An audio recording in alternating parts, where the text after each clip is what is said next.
My name is Elias Munsha. Thank you for joining me.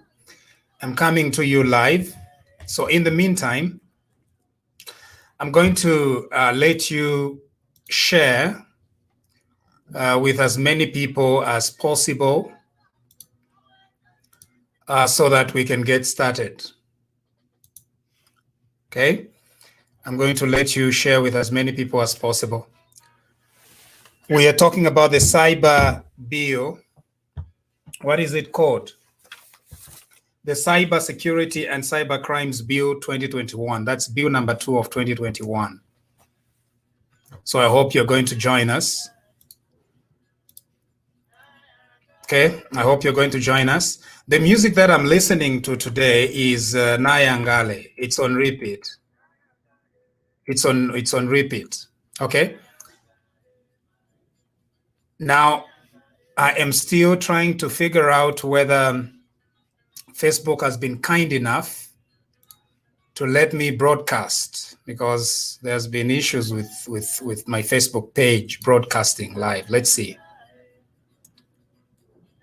Let's see. Oh yes, it's working. Oh yeah. So now we are coming live on our Facebook page, which is pretty remarkable. Okay. Yeah, the owners of the software told me to do certain things and I did it. So it's very good. As you can see, let me try to share my my StreamYard to see whether you can. Okay, yeah, so that's the StreamYard. Okay, so this is the Nayangale song by the Mlemena. They call themselves Junior Mlemena. I don't know the relationship with the main Mlemena, but this is Nayangale. Very wonderful. Okay. Now, some of you do ask me to be brief and do that, and not to go on and on and on and on and on. But the nature of our broadcast really is like an hour time of discussion. And so I'm so sorry that I don't do those cute 1 minute or 2 minute things that we are all getting used to, you know.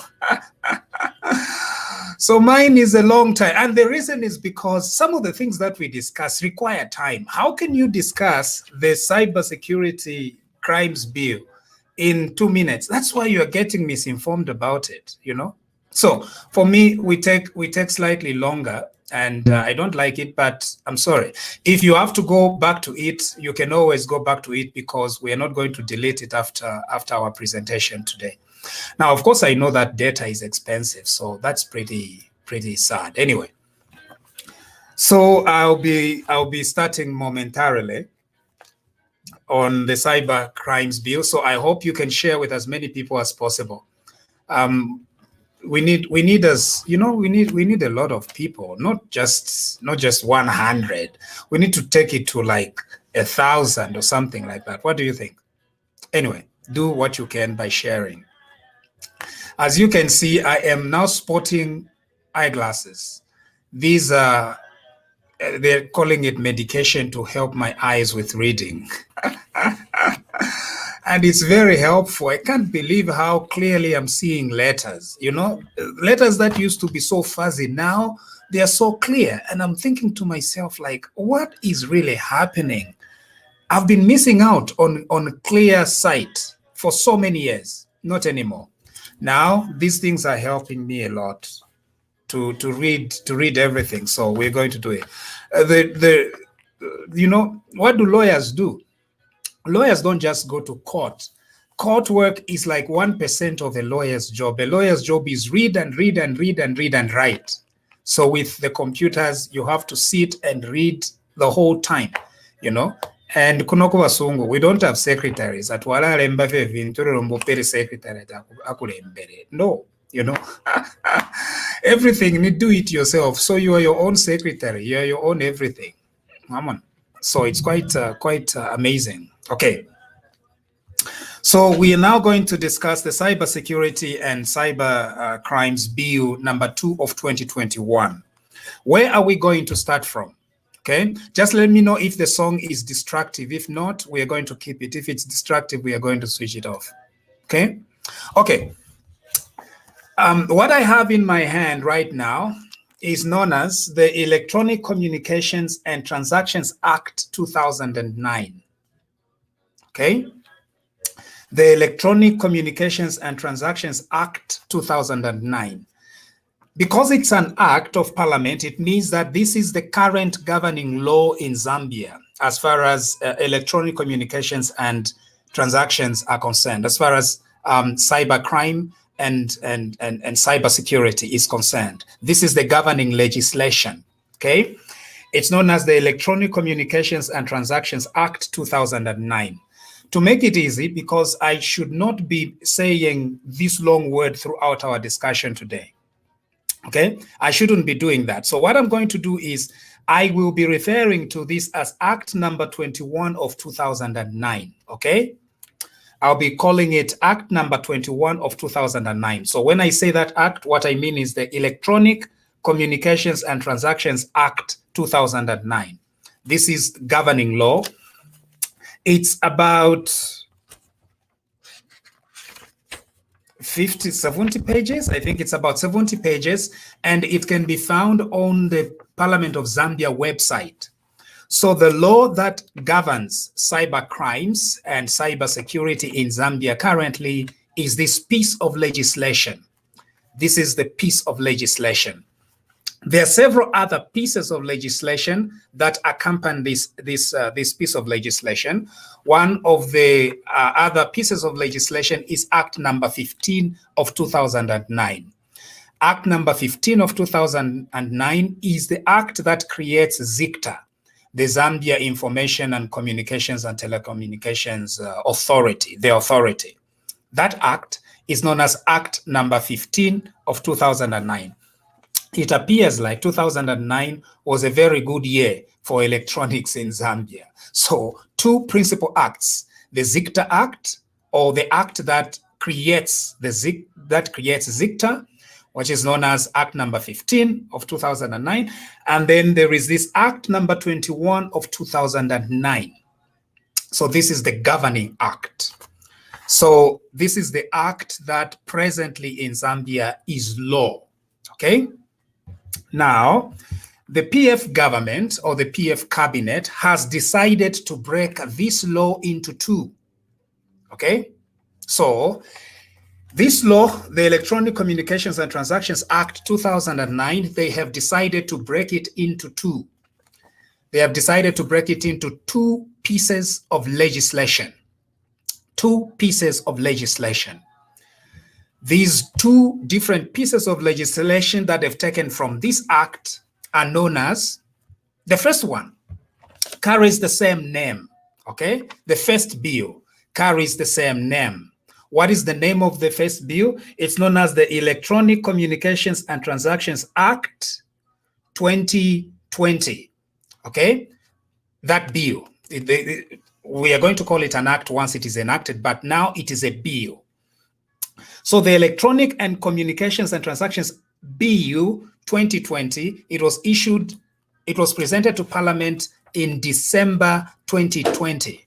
So that's the bill. Thank you very much. So that is the bill. That is the first piece of legislation that is taken from this piece of legislation, okay? So this is governing law, and then the PF has decided to break it into two. The first one is the Electronic Communications and Transactions Act and Transactions Bill 2020. It's known as Bill number 29 of 2020, okay? Then the second piece of legislation that they are going to take from Act number 21 is known as the Cybersecurity and Cybercrimes Bill 2021. Okay, it's Bill number 2. Let me recap what I'm saying. What I'm saying is, in Zambia currently, this piece of legislation is the governing legislation that deals with cyber crimes and cybersecurity and cyber inspectors and all these bodies. So this is the one, okay?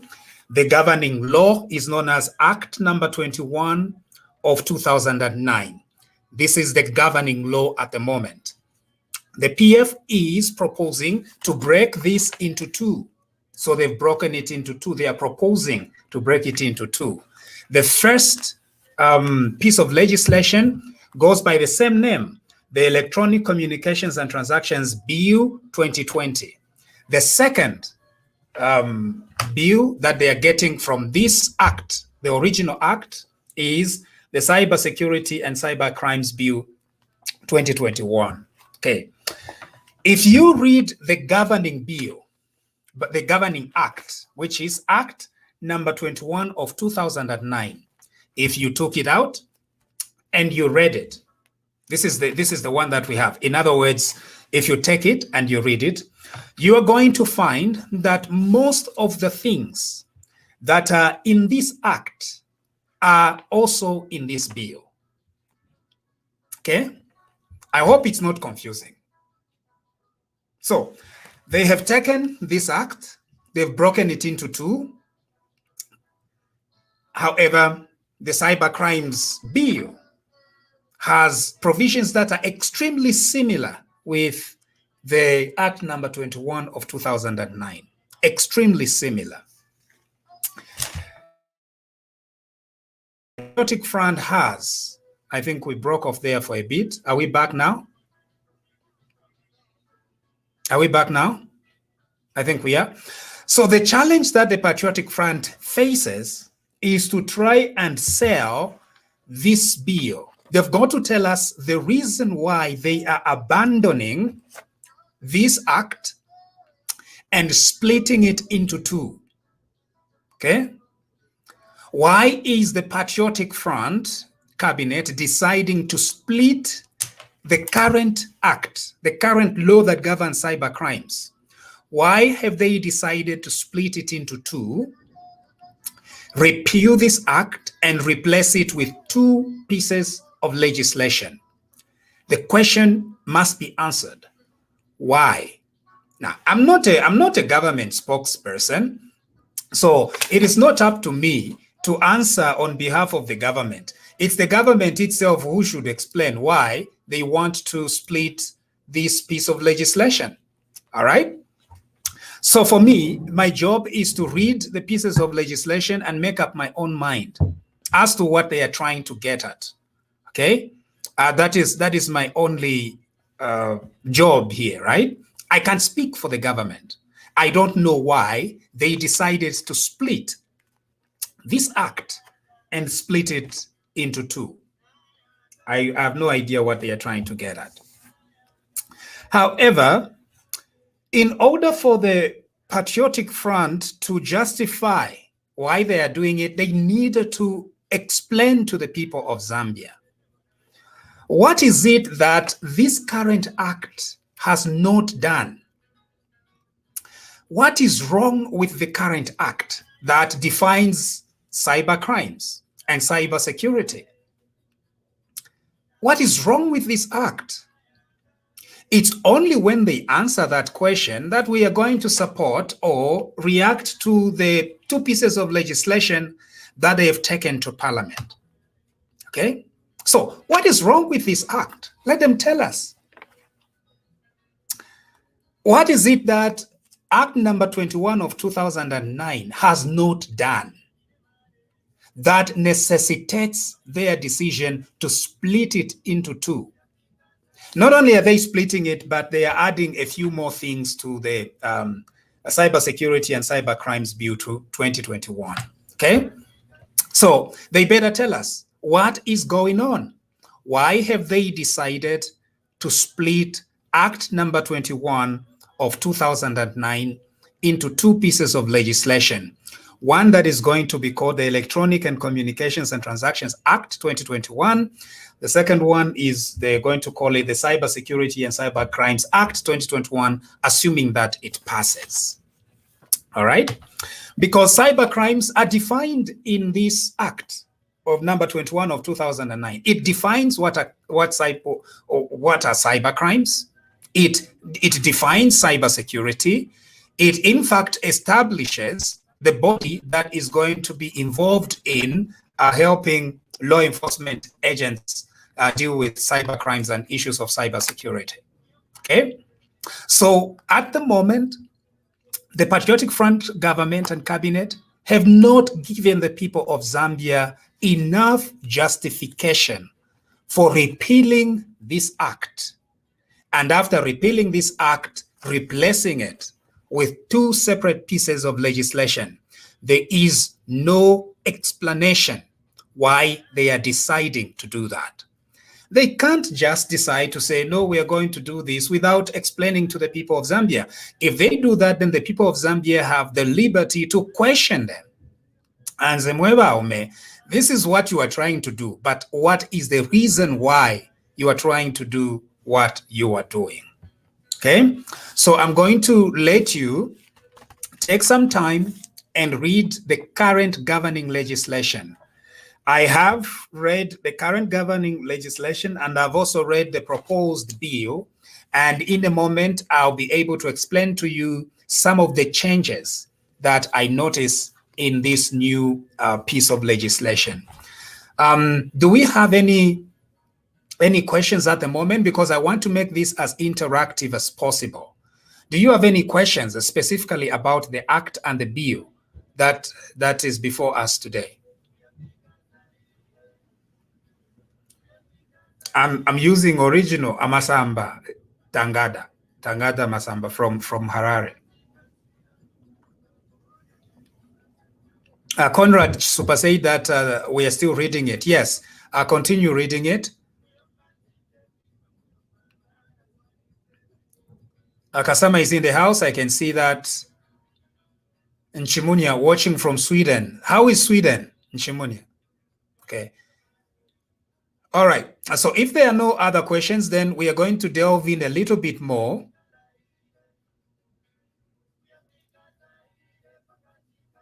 Oh, Shenda Sukas is asking, what have they tried to sleep in? I'm going to address that a little bit now. I'm going to address that, okay? So now I am looking at the Cybersecurity and Cyber Crimes Bill. Okay,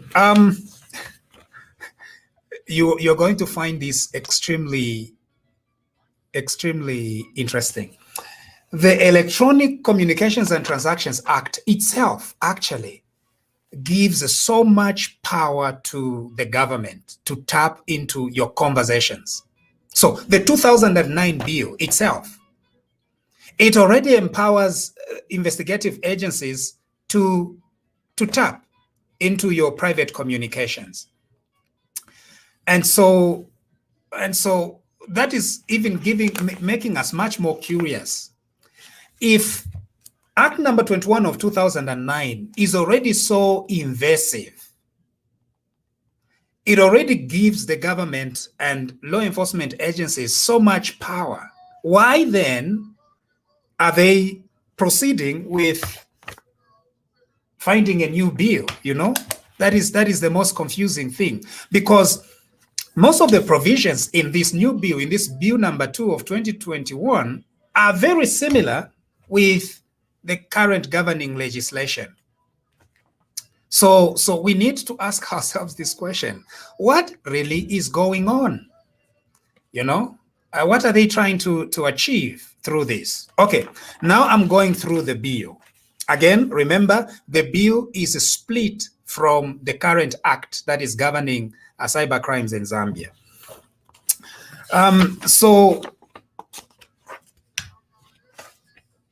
So what I found, first of all, in the way they define a law enforcement at page 11 of the bill, this is what they are saying. Law enforcement officer means a police officer above the rank of sub-inspector, the Anti-Corruption Commission, the Drug Enforcement Commission, and they also include in that list of law enforcement officers, shushus, members of the Zambia Security Intelligence Service. They are also included as part of the law enforcement officer. Now, this definition is consistent with the definition that we get from the current governing law, which is Act number 21 of 2009. So there is no difference. But I'm curious why intelligence officers are included as law enforcement. I find it quite strange. Very rarely are shushus regarded as law enforcement. They are regarded as security, quite all right, but on law enforcement, no. The reason is they do a very different kind of work. And just like soldiers are not law enforcement. You can't bring the military in and say that the military is part of law enforcement. It doesn't work. And so I find it quite curious that shushus are listed here as law enforcement.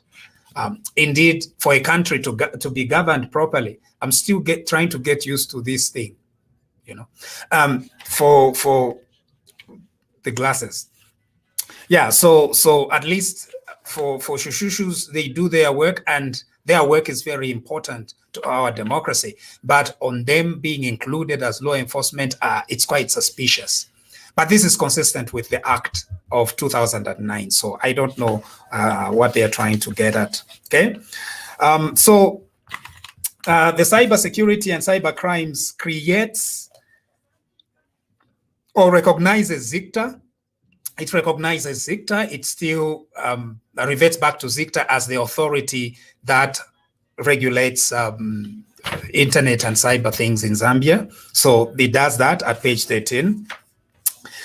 However, the difference between the Act and the bill is that the bill proposes to form an organization known as Zambia Computer Incidents Response Team. So they have now decided to create a response team. Okay. What I'm finding reading through this cyber crimes bill is that it is creating too many bodies and confusing itself. Okay, so there is ZICTA. Then there is this organization that ZICTA is going to create. It's known as the Zambia Computer Incidents Response Team. Then, in addition to that, there is another body that they are going to create through the minister, and it's known as the National Cybersecurity Advisory and Coordinating Council. Right? It does not end there. But they are also going to have what is known as the ZICTA Inspectorate. It does not end there. They are also going now to create another body. I'll just let you know what it is. Let me go there. It's known as the Central Monitoring and Coordination Center. The Central Monitoring and Coordination Center is provided for in the current law.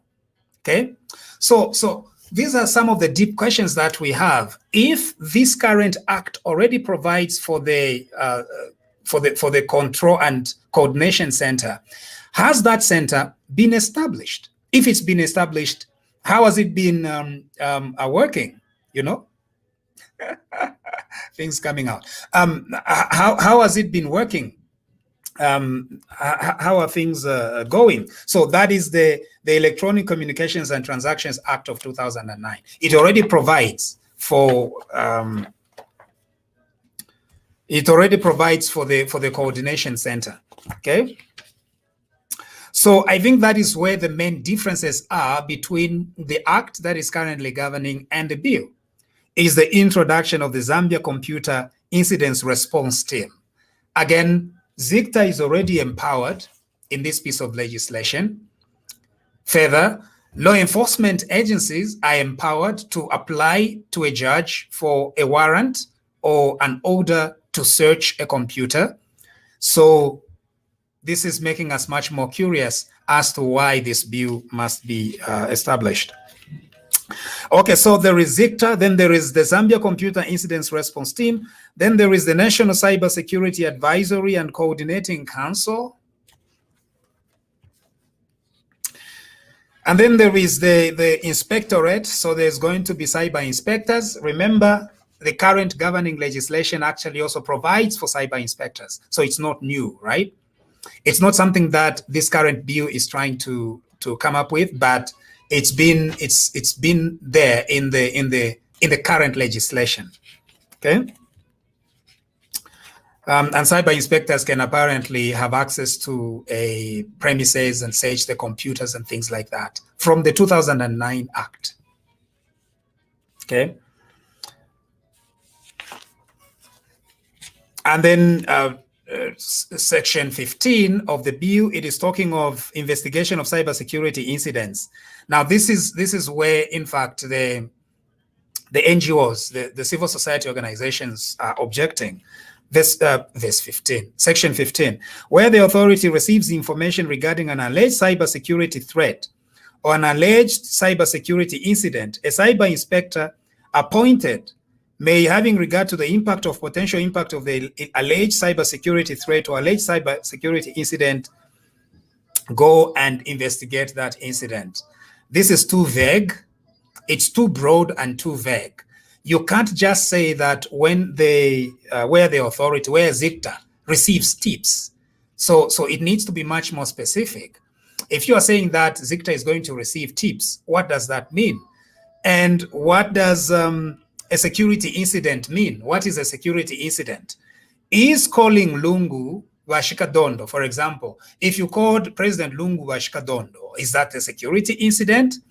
Would that justify the unleashing of a cyber inspector on a computer network for calling Lungu Washikadongo, or saying that Walungu tabareteka, kifia madongo dongo? Would that be a cybersecurity incident? So it's vague in that way, and so you cannot interfere with people's liberties based on vague accusations. What is it that ZICTA is going to receive before it unleashes inspectors on people? Of course, then the bill deals with protection of critical information and critical infrastructure. Well, that is to be expected. There is nothing unusual about that. Then the bill deals with the establishment of the Central Monitoring and Coordination Center. That is at section number 27. What I find quite curious is that under current law, this center is established. So it would be good for us to know, has this center been operationalized? Or if it's been operationalized, what has been the success? Has it been successful? Otherwise, the bill recreates the same body that is created under the Act. Okay? And so in order for the information to be shared among the Central Monitoring and Coordination Center, there is a process where you apply ex parte, meaning only one part goes to a judge, obtains an order, and then goes ahead to search a computer or something like that. And then in my notes as I was reading this, I said too broad, too wide, and doesn't deal with danger, meaning some of the powers that they are giving themselves are too wide and too broad. What we need is to be a little bit more specific. And then it also deals with the issue of law enforcement trying to locate a person. So if they're trying to locate a person, what would they do? They would go to one of the service providers so that they can be shown where a particular person is. They weren't posing these apparent security incidents. We are not sure how that impacts on privacy issues. If Shushushus want to track somebody, what are they going to do? Are they going to use this procedure? We don't know. Okay. Then, of course, section number 33 deals with privileged communication. One of the things that you're going to notice out of this cyber crimes and cybersecurity bill is it does not provide better protection for privileged offices like offices of lawyers or offices of accountants or any of these people who have information in the course of their employment, like lawyers, for example. It would be good to see that a bill actually protects lawyers, because what is stopping a so-called inspector to go and try to interfere with a lawyer's computer network, or to go into a law firm and tell them that they are there to search their servers or anything like that? Okay, so that's important to deal with. And then, of course, the bill deals with cyber security, cyber incidents, cyber security and all the normal things that we expect to do. Okay. However, on cybercrime, there is a difference. So in Zambia, again, the governing legislation for cybercrimes is Act number 21 of 2009. It defines what a cybercrime is. It defines what are the penalties. This is reproduced in the new bill, except that in the new bill, they've added some things that are very curious. One of the things is at section number 54, where they say, a person who, with intent to compromise the safety and security of any other person, publishes information or data presented in a picture or any other form in a computer system, whether such information or data is false, deceptive, misleading, or inaccurate, commits an offense and is liable on conviction to a fine of not less than 500,000 units or not less than 5 years. All right? If there is any section that is absolutely ridiculous and useless, it is this section number 54.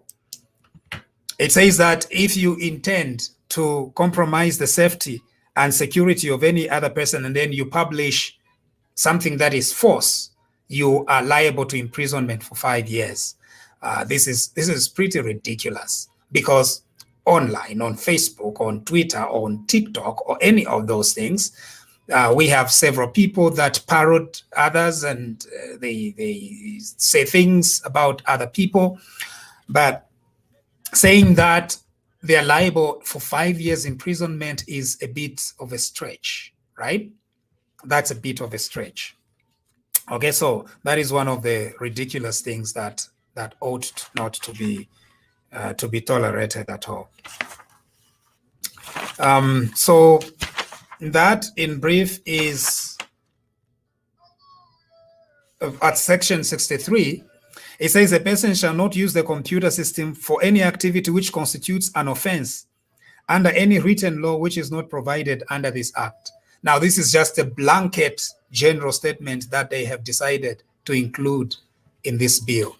Again, it's too general, and it would in fact punish even the most innocent of internet activities. Okay. Section 65. Now, this is what they are saying. A person who, using a computer system knowingly, without lawful excuses, uses hate speech, commits an offense, and is liable on conviction to a fine not exceeding 500,000 penalty units or imprisonment of 2 years or both.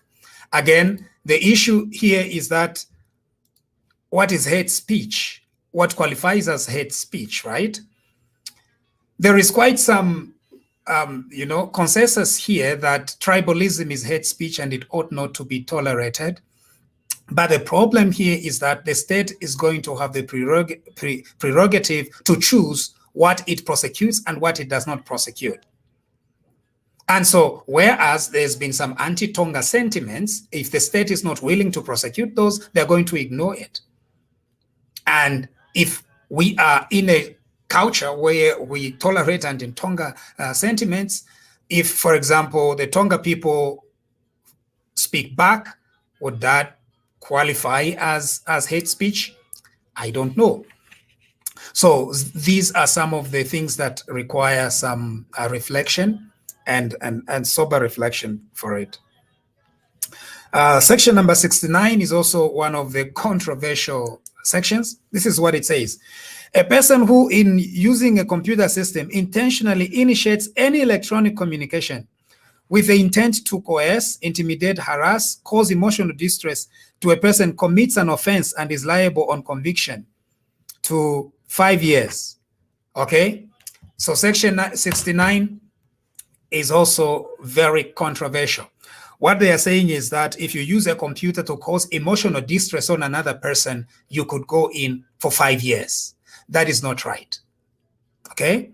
It is too broad, it is too general, it is too vague to go in for 5 years. All right?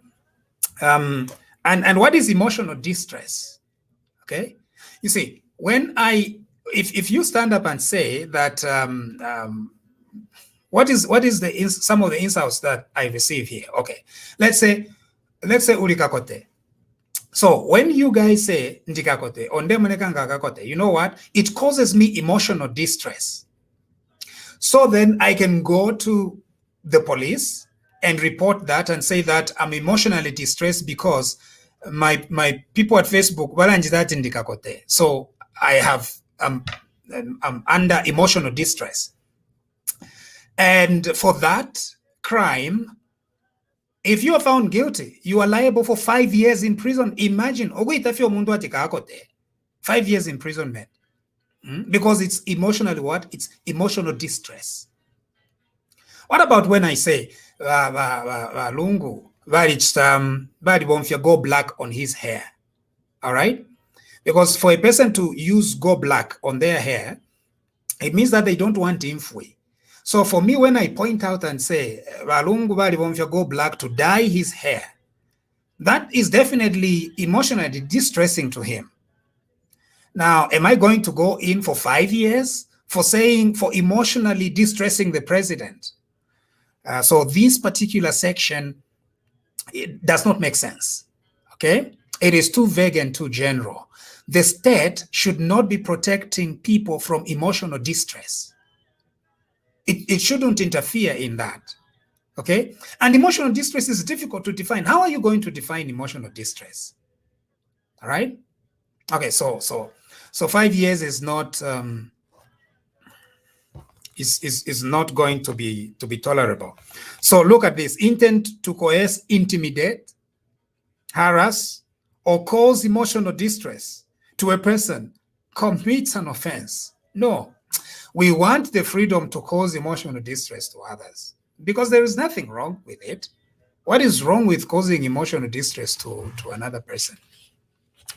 We are not saying that people should be intentionally going to cause, emotional distress. What we are saying is it should be either a civil matter or something. That should not be the reason to imprison somebody for 5 years, for goodness sake. No. If somebody causes you emotional distress or they insult you, kuya bashitira Simon. Efama Simon yaberako. Umuntu ngakutuka. For example, what has been on Facebook recently has been kuyiga tobuule. So here is a person and that, oh, you minister diule, naulia diule, naulia lala naulia, and everything else. You see, those things cause emotional distress. Number, wherever I start defaming that way, you can go and buy Ishi. Simon, or I am Simon. That is how these disputes need to be dealt with. Wayamushitira Simon pakwebati aya lubulula kwisa kuli bashamfumu ku court. That is how we need to be dealing with these emotional distress, defamation, and everything else. This idea that the state is going to come in and charge people that are causing others emotional distress 5 years imprisonment is excessive. In fact, it's a violation of people's human rights. Because, of course, because people have this freedom of expression, freedom of expression causes emotional distress. It really does. So now you can't say that because somebody is emotionally distressed, the one who caused emotional distress should go in for 5 years. This is one of the most problematic sections of the of this new bill. It shouldn't be at all.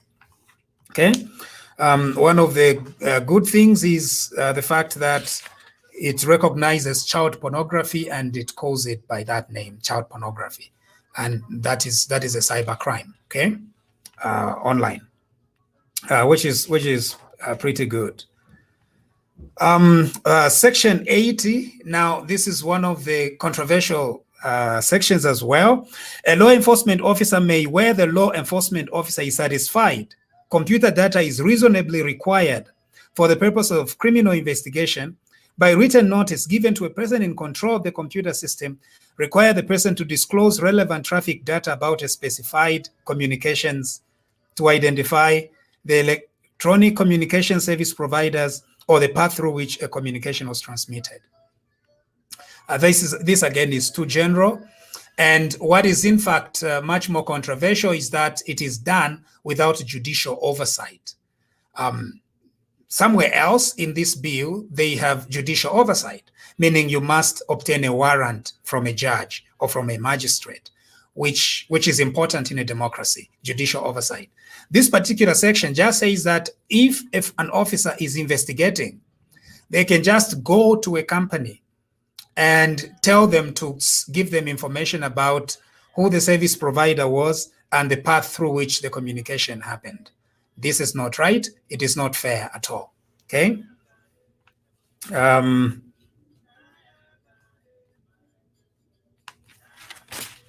Section 82, they say that a service provider shall have no general obligation to monitor the data.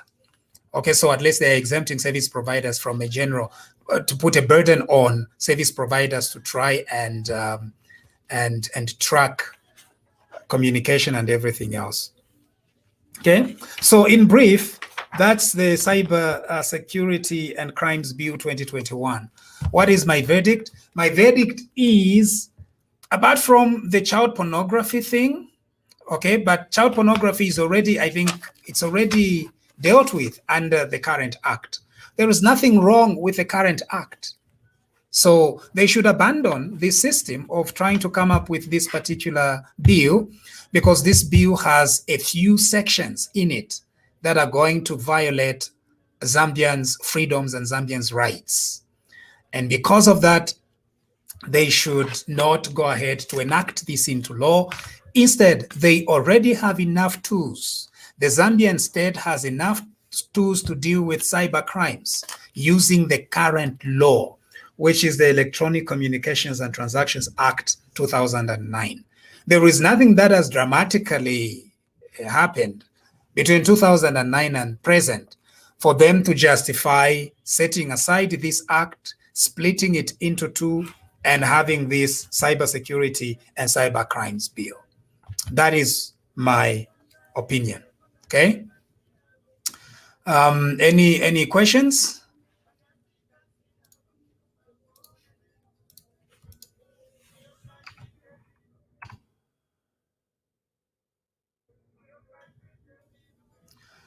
Any questions? Again, the song playing in the background is Nayangale by the Junior Mlemena Boys. I don't know the relationship between them and the Mlemena Boys, but it appears like they are either children of the Mlemena Boys or a group that came out of them. I'm not sure. Okay. Any comments? The straight out a Chinese playbook. In China, the government is allowed to check any form of media interaction. That's why any medium doesn't give complete access to them, automatically blocked. That's why, no, the cyber crimes bill does not appear to empower the Zambian government to block sites. I don't see it. However, the problem is with, where is it here?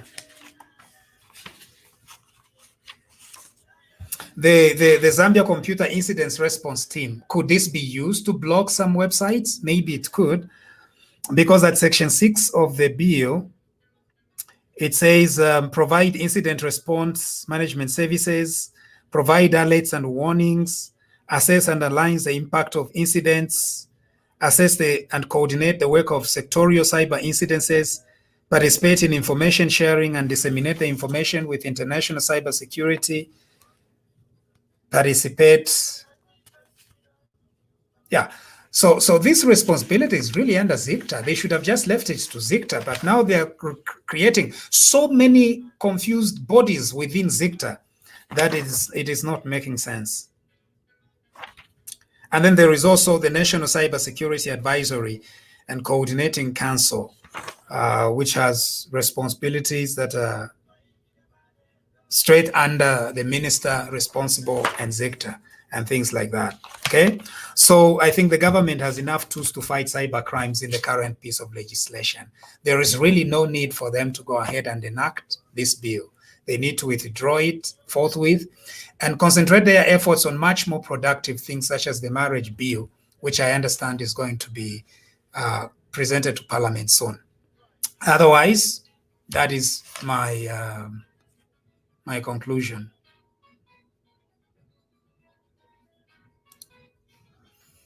Bakwethu ayamano yama degree ayalebo mbaba. Really? Temano yachifyarirwa arevomba pano yachinja mano yamadegrees nomba yo mano yachifyarirwa yonsa mano yachifyarirwa. I'm telling you. Yeah. Fred Piri, Elias, you've left the people of Milenge and Chwempala behind today with Impike Boitsongo. It's not to say you are doing bad job at unraveling this evil act. No, I'll be back with the people of Chwempala and Milenge. We're going to come back, definitely. In fact, we should have a dedicated discussion for them to discuss these two bills. It's just that today we needed to use English. And today is a day of English. Chizungu. Chizungu. How are you? I'm fine. And how are you? That's Chizungu. This is sad really because already we have compromised institutions. Yeah. Bill 10 has been transferred on Bill 2. Yeah. I really don't think so. Conrad Chisumpa, getting arrested on emotional distress charges. Imagine that you've caused somebody emotional distress for calling somebody akakote. Elo kafurwa. Because utukote turafurwa. So asageta, iwoli kakote, elo kafurwa. Emotional distress. You are in for 5 years. No, that's a lot too much. Yeah. I think they are trying to revenge because these government officials have been called names for a very long time. So they want to revenge. So they want to say, I'm emotionally distressed by what you posted online. So I'm going to look for you and get you in for 5 years. No. If a government official has a problem with somebody who insults them or something, they need Kushta Simon. That's it. And if you, as a leader, you are not willing to stand to scrutiny and insults and everything, then leave the leadership. Go and do something else. Go and do some farming, or something else. Because when you are farming, it's you and the earth. That's it. And the earth does not speak back to you. So it can't begin calling you names. No. Or do something else, like nayo obwali. You see, because ngole nayo obwali ubwine kunaya fie tabutukana. But sometimes ubwali bulatokana in the sense that chirore nayachi awasa mwana fie the porridge begins hitting you hard. Fyambo kutoloka kutombaoka okukwikata. So everything no obwali bwine bulatoka. So kushipapa chaloka. If you are not willing to be insulted, then do not serve in government. That's it. Go and do something much more productive. Okay? But as long as you are serving a free country like Zambia, you are likely to face all these accusations and stories. The ones that you judge to be too much, you then go to a judge so that you save the country resources instead of the government trying to investigate an incident of emotional distress. Imagine wasting manpower on emotional distress. And what is the reason why you are arresting this person? And they caused emotional distress on Kandwa. Fiama dongo dongo. Yeah. Joseph Waye, mwanditefe bateke chalo. Emotional distress, 5 years. You go in for 5 years. Emotional distress. Tefe bateke chalo. Why should we have an act that only represents an ideal for a group of people in authority? Are we going to be enacting laws that protect a group of individuals? Yeah, the law should be blind. It's true, right? So anyway, the Electronic and Communications and Transactions Act itself, 2009, is quite invasive as well. It's quite invasive. Yeah, because it authorizes law enforcement to actually tap your communication with, of course, approval from a judge. So they can tap your communications, right? So they can tap your cell phones, your WhatsApp, except that, it's very difficult for them to tap WhatsApp. But cell phones, they can do it, but they need a warrant from a judge. This is what this law says. But yes, they can track you, they can track your communication if they are investigating a crime, and if They believe that the life of a human being is at stake, something like that. So under current law, they can do that. That's why we are asking, if they can already do it under current law, why then are they trying to push through the Cybersecurity Cyber Crimes Bill 2021? It begs the question. If it's the name that they are concerned with, why can't they just rename this very bill as the Electronic Communications and Cyber Crimes Bill? They just rename the same thing. Yeah. Because the fundamental provisions of this act are still in the bill, except for this emotional distress thing and the incident response team that they are trying to establish. Yeah.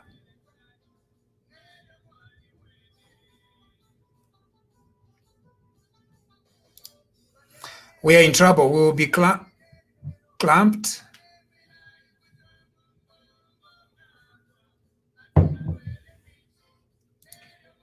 Sabo is saying that Tefe Batege Chalo, wonder why the PF really want to invade people's privacy.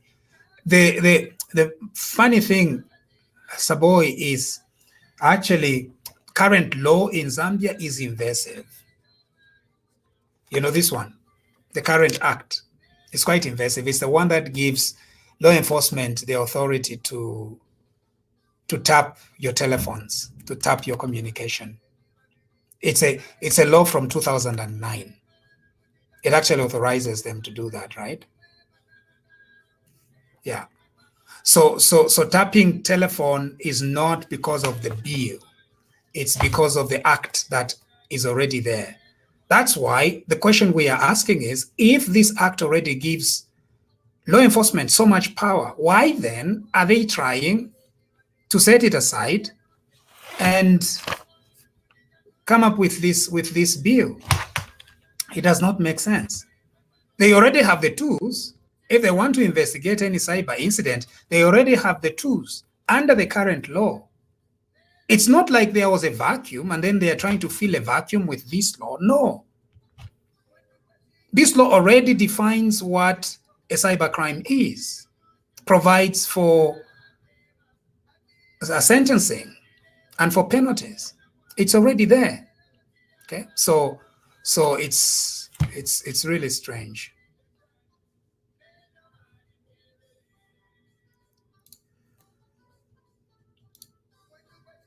So how would the courts going to measure emotional distress? What will be the evidence? Yeah, imagine. How are they going to measure emotional distress? Like me, you know, I emotionally get distressed. So am I going to go to a judge and say, so I'm emotionally distressed? Am I? How will a judge know? Judge, you know what I mean? That's how can you be emotionally distressed because somebody calls you in court? No,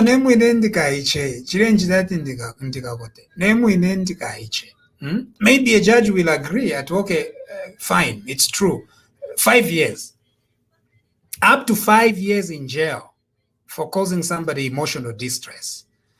You know, no, it's this government. They want to. I don't know who they want to protect. Katwish, and so they came up with that section. The economy is bad and we are emotionally distressed.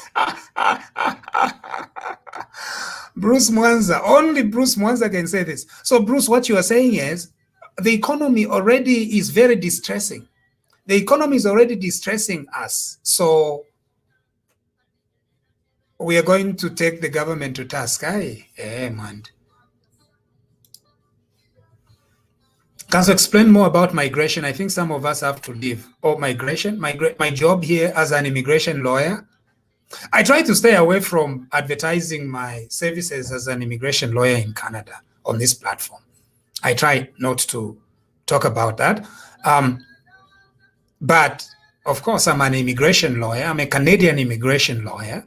And, you know, sometimes Zambians need to spread their wings and find opportunities. And when you immigrate, it doesn't mean that that's your end. No, look at me. I'm here, but I follow events back. It's like I live in Zambia. It's like I live in two countries, Canada and Zambia. And in fact, that's what I do. I live in two countries.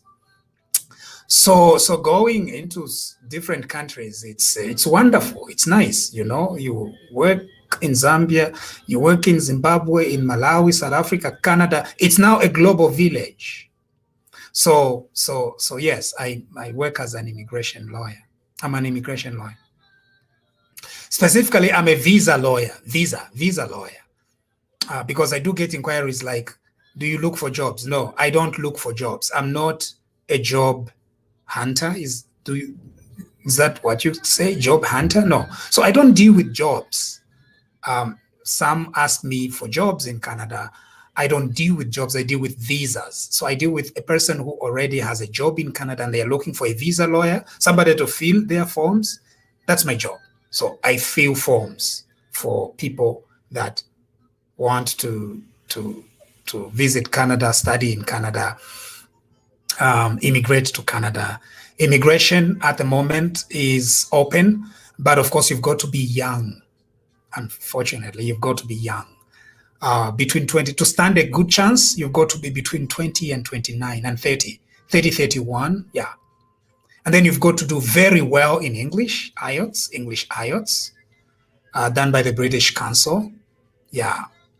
And then you've got to be very educated as well. You must have degrees, basically, a master's or a doctorate if possible.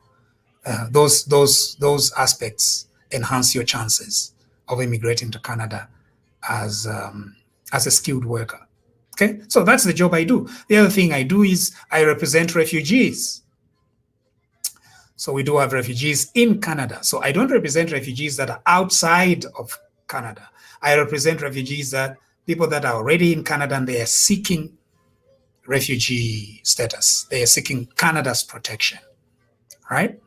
So people that are persecuted on the basis of their gender as a woman or as a man, based on their ideology, based on their gender identity, based on their sexuality, based on their politics, based on their tribe, based on the color of their skin. Basically, a group that needs to be protected. So that's what I do as a refugee lawyer. So I'm a refugee lawyer. I'm also a civil litigation lawyer. So civil litigation means anything that people go to court for, except criminal, okay? Like if you are owing money somebody, there is a contract dispute, issues of negligence, you know, motor vehicle accidents. I do those areas of law. So immigration, refugee, and civil litigation. And then in Zambia, I'm a Facebook lawyer. In Zambia, I'm a Facebook lawyer. That's my official title.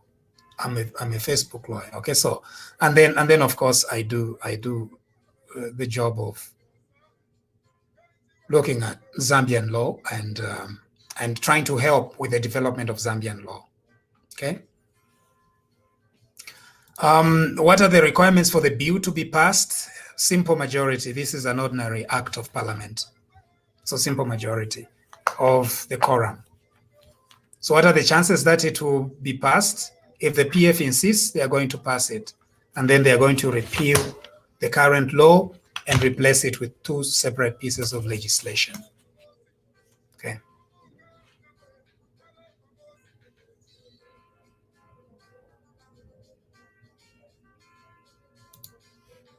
Atifuevo fue tukote tuikarafya Mzambia na biutupa mulu no Canada irefu ayabaiche mwe tukote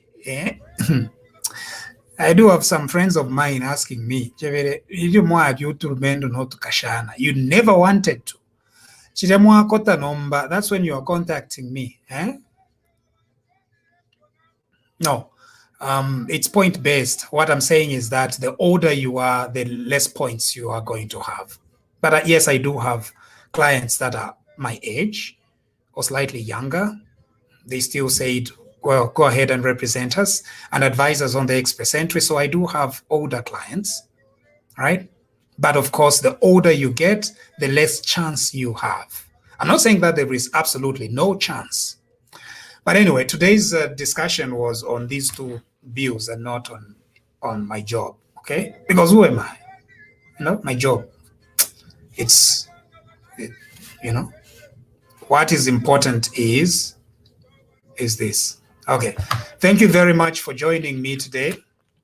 Again, I hope to see you again. If you have to replay this, please do. We stayed within an hour. And today we were very disciplined. We did not go to Bemba or Oshi or anything like that. No. We were just on English. Imagine, for 1 hour, speaking English. How are you? I'm fine. And how are you? English throughout. Thank you very much. God bless, and God bless our country.